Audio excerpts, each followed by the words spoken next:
حضرت سلیمان علیہ السلام کے دور میں ایک شخص نے ایک خوبصورت پرندہ خریدا۔ وہ جب چہچہاتا تو نہایت دل فریب اور خوش مزاج آواز سے وہ شخص بہت مسرور ہوتا، گویا اس پرندے کی آواز بہت ہی سریلی اور پیاری تھی۔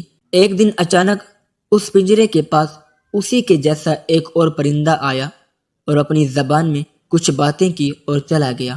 پنجرے میں موجود پرندہ بالکل خاموش ہو گیا، گویا ایسے ہو گیا جیسے وہ گونگا پرندہ ہے۔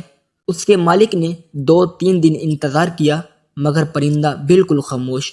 وہ شخص حضرت سلیمان علیہ السلام کی بارگاہ میں اس پرندے کو پنجرے سمیت لے آیا اور شکایت کی، یہ بہت مہنگا پرندہ خریدا تھا، اس کی آواز مجھے مسرور کرتی تھی مگر اب نہ جانے کیا ہوا کہ بولتا ہی نہیں۔ حضرت سلیمان علیہ السلام جو جانور، چرند، پرند سب کی بولی جانتے تھے نا، اس پرندے سے پوچھا، کیا وجہ ہے جو تم خاموش ہو گئے ہو؟ وہ پرندہ عرض گزار ہوا، اے اللہ کے برحق نبی، یہ شخص سمجھتا ہے میں خوش ہو کر چہچہاتا ہوں مگر حقیقت یہ ہے کہ میں دیگر آزاد پرندوں کو دیکھ کر روتا ہوں کہ اے کاش میں بھی آزاد ہوتا تو کتنا اچھا ہوتا، مگر یہ میری زبان نہیں سمجھتا تو خیال کرتا ہے جیسے میں بہت خوشی سے گنگنا رہا ہوں۔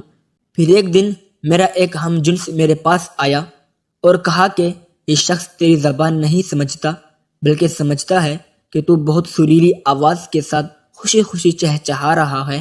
اگر تم اس کی قید سے آزاد ہونا چاہتے ہو تو رونا چھوڑ دو، بولنا فریاد کرنا چھوڑ دو کہ اس پر تمہارے الفاظ اثر ہی نہیں کرتے کیونکہ یہ تمہارے درد کو سمجھ نہیں سکتا۔